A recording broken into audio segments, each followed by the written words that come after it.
Hello guys, स्वागत है आप सभी का फिर से लिटिल खजाना में। तो डिफरेंट एनालिसिस करने वाले हैं सेकंड शिफ्ट का पेपर का, जो आप सभी का यूपीपीसीएल 28 मार्च सेकंड शिफ्ट मतलब इवनिंग टाइम में जो पेपर हुआ है उसका एनालिसिस करेंगे। आप सभी बताएंगे कितना क्वेश्चन किन किन सब्जेक्ट से पूछा गया है, किस सब्जेक्ट का ज़्यादा वेटेज रहा सेकंड शिफ्ट के पेपर में। बस वीडियो को आप लोग लास्ट तक देखते रहेगा, आप सभी का सारा चीज़ क्लियर हो जाएगा। तो चलिए वीडियो को स्टार्ट करते हैं। आप सभी को समझाते हैं कि किन सब्जेक्ट से कितना नंबर ऑफ क्वेश्चन पूछा गया था। कुछ क्वेश्चन को भी आप सबके सामने लाएंगे, सेकंड शिफ्ट में जो क्वेश्चन पूछे गए उनको भी आप सबके सामने लाएंगे। तब फर्स्ट शिफ्ट में जो क्वेश्चन कुछ मिल पाए हैं हमें, उनको भी आप सबके सामने लाने की कोशिश करेंगे। तो चलिए पहले हम बात कर लेते हैं सेकंड शिफ्ट के पेपर एनालिसिस पर, मतलब कि किन किन सब्जेक्ट से और कितना क्वेश्चन नंबर ऑफ क्वेश्चन पूछा गया है। तो चलिए पहले बात कर लेते हैं सेकंड शिफ्ट के पेपर में नंबर ऑफ क्वेश्चन किन किन सब्जेक्ट से कितना नंबर ऑफ क्वेश्चन आया हुआ है। तो बता देना चाहता हूँ जो आप सभी के क्वेश्चन आए हैं सेकंड शिफ्ट में, तो पहले सब्जेक्ट हम बता देते हैं कि किन किन सब्जेक्ट से क्वेश्चन आया हुआ है। तो यहाँ पे देखिए इंस्ट्रूमेंट से क्वेश्चन आया हुआ है, नियर अबाउट अप्रॉक्सीमेट हम क्वेश्चन लिखे हैं। ये क्वेश्चन का एनालिसिस डिफरेंट हम उन स्टूडेंट के माध्यम से कर रहे हैं जो लड़के पेपर को दे करके निकले हैं, उनके थ्रू ये क्वेश्चन पता चल पाया है।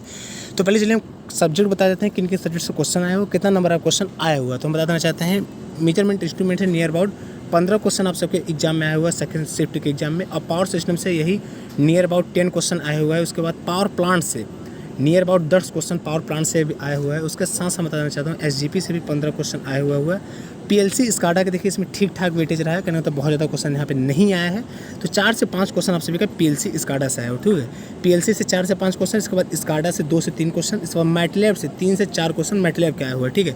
बताना चाहता हूँ ऑटो कैड का भी क्वेश्चन यहाँ पे आया हुआ है। तो ऑटो कैड से जो क्वेश्चन आया हुआ है 2 से 3 क्वेश्चन ऑटो कैड का भी आया हुआ है। उसके बाद इन्वायरमेंटल से 5+5 से ज़्यादा ही क्वेश्चन आया हुआ है। आईएमईडी से भी रिलेटेड क्वेश्चन आया हुआ हो।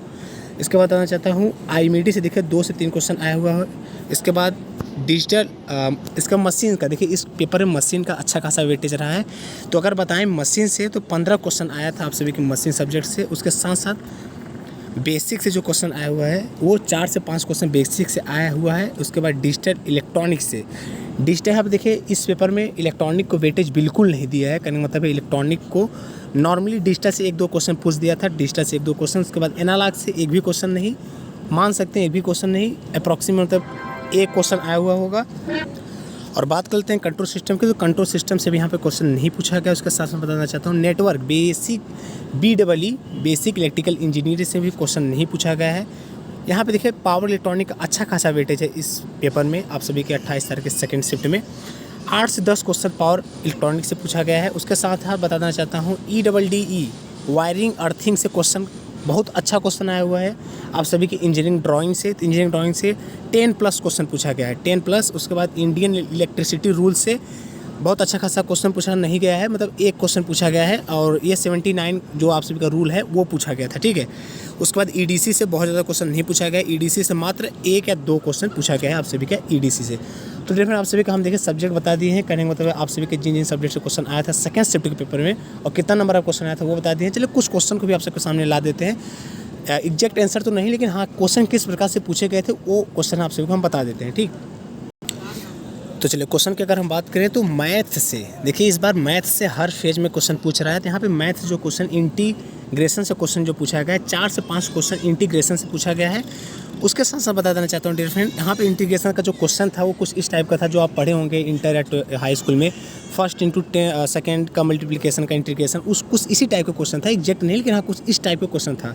उसके बताना चाहता हूँ इंस्ट्रूमेंट से क्वेश्चन पूछा गया था, तो हम पहले ही बता दिए थे कितना नंबर ऑफ क्वेश्चन पूछा गया था। अगर इंस्ट्रूमेंट में अगर बात करें किस टाइप का क्वेश्चन, तो आप सभी को वाट मीटर से क्वेश्चन पूछा गया था, कहने मतलब आप सभी का ω1 मतलब W1 W2 की वैल्यू दिया था, वहाँ पे आप सभी का पावर फैक्टर कहीं पूछा था, कहीं पे एंगल निकालने के लिए पूछा था, कुछ इस प्रकार का क्वेश्चन पूछा था। उसके बाद बता देना चाहता हूँ पावर प्लांट से जो क्वेश्चन पूछा गया था, एक क्वेश्चन कुछ इस प्रकार का आया था कि न्यूट्रॉन को कम करने के लिए हम क्या उपयोग करते हैं, तो वहाँ पे हम मॉडरेटर का उपयोग करते हैं, कुछ इस टाइप का क्वेश्चन था।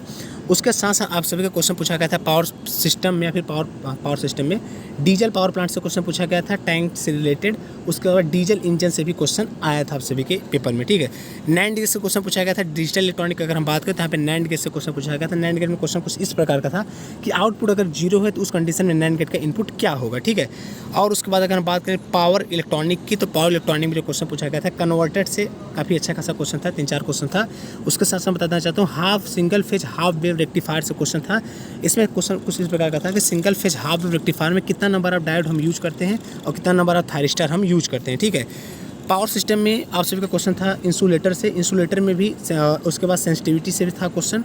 उसके साथ साथ आप सभी था HVDC system, high voltage DC system से क्वेश्चन था, पोलर से रिलेटेड क्वेश्चन था, ठीक है, पोलर से रिलेटेड क्वेश्चन था। उसके बाद बताना चाहता हूँ DC मोटर मशीन का अगर हम बात करें तो DC मोटर से क्वेश्चन था, इंडक्शन से था क्वेश्चन। इसके बाद रोटर फ्रिक्वेंसी से रिलेटेड करके क्वेश्चन था। और यहाँ पे एयर गैप किससे मापा जाता है, एक क्वेश्चन ऐसा आया था, एग्जैक्ट यही क्वेश्चन आया था कि इंडक्शन मोटर में एयर गैप किससे मापा जाता है, ये क्वेश्चन था, ठीक है। और अगर हम बात करें तो ये रहा आप सभी का क्वेश्चन का सीक्वेंस, मतलब सेकेंड शिफ्ट में जो क्वेश्चन कुछ किस टाइप के आए थे, तो ये रहे क्वेश्चन कुछ। और उसके बाद जैसे भी आगे कुछ और क्वेश्चन पता चलेंगे तो उन्हें भी आप तक हम पहुँचाने की पूरा कोशिश करेंगे। तब तक के लिए हमारे चैनल को सब्सक्राइब कर लीजिए फ्रेंड्स। तो चलिए, जो सुबह का शिफ्ट का पेपर हुआ है उसका भी कुछ क्वेश्चन हम दिखा देते हैं, कुछ हमें कहीं से मिला है, स्टूडेंट ने भेजा है कुछ भी, तो चलिए उसको भी देख लीजिए किस टाइप के क्वेश्चन आप सभी का आया था।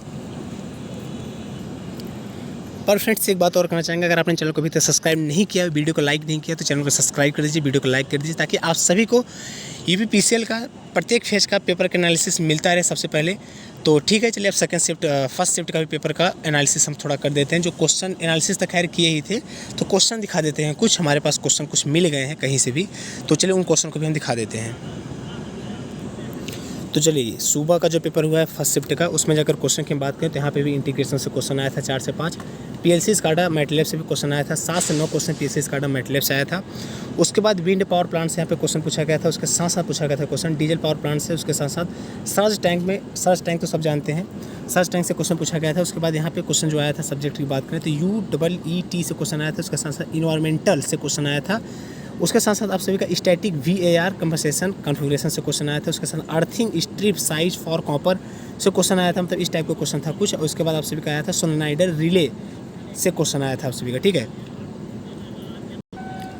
उसके साथ साथ बात करें तो वहाँ पे 2 क्वेश्चन आया था सैग से रिलेटेड, सैग से स्पेसिफिक ग्रेविटी से रिलेटेड क्वेश्चन आया था। उसके बाद ट्रांसफार्मर से रिलेटेड 2 ट्रांसफार्मर का न्यूमेरिकल आया था आप सभी के एग्जाम में।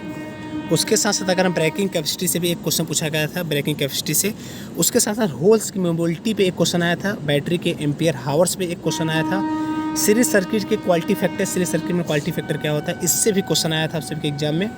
उसके साथ साथ बताना चाहता हूँ सनबर्ग सर्किट, पावर इलेक्ट्रॉनिक अगर बात करें तो सनबर्ग सर्किट से भी क्वेश्चन पूछा गया था आप सभी के एग्जाम।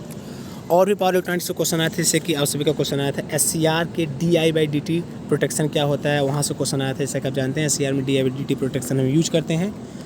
तो और बताएं 11 kV के केबल के डिस्टेंस से, मतलब 11 kV के ट्रांसमिशन लाइन से भी क्वेश्चन कुछ आया था, ठीक है। और चलिए कुछ बता देते हैं क्वेश्चन और भी है। तो सुबह का जो रीजनिंग का अगर हम बात करें तो रीजनिंग का आप सिलेबस देख सकते हैं। मिसिंग नंबर से, ब्लड रिलेशन से, सीटिंग अरेंजमेंट से, सिंप्लीफिकेशन से, मैथ से 3 से 4 क्वेश्चन आया था। उसके साथ साथ अगर हम बताएं हिंदी की बात करें तो हिंदी का जो क्वेश्चन आया था फ्रेंड्स, वो आप सभी का विश्लेषण, मुहावरा, विलोम, पर्यायवाची और काल से रिलेटेड क्वेश्चन आया था आप सभी का हिंदी का फर्स्ट शिफ्ट में। तो ठीक है फ्रेंड, उम्मीद करते हैं ये वीडियो आप सभी के लिए हेल्पफुल रहा होगा, अच्छा लगा होगा। वीडियो को लाइक कीजिएगा, चैनल को सब्सक्राइब कर दीजिएगा, ताकि आप सभी को ऐसे ही प्रत्येक शिफ्ट का पेपर का एनालिसिस सबसे पहले मिलता रहे। तो ठीक है, वीडियो को एंड करते हैं, बाकी फिर मिलेंगे कल के पेपर के साथ। कल के जो 29 तारीख का सुबह का शिफ्ट का पेपर है उस वीडियो के साथ मिलेंगे। तो ठीक है, आज के लिए बस इतना है। Thanks for watching this video, see you soon next time. और हाँ, आप सभी को ऑल द बेस्ट हमारी तरफ से। पेपर को अच्छा से अच्छा कीजिए, इस बार एग्जाम को निकाल के दिखाना है आप सभी को।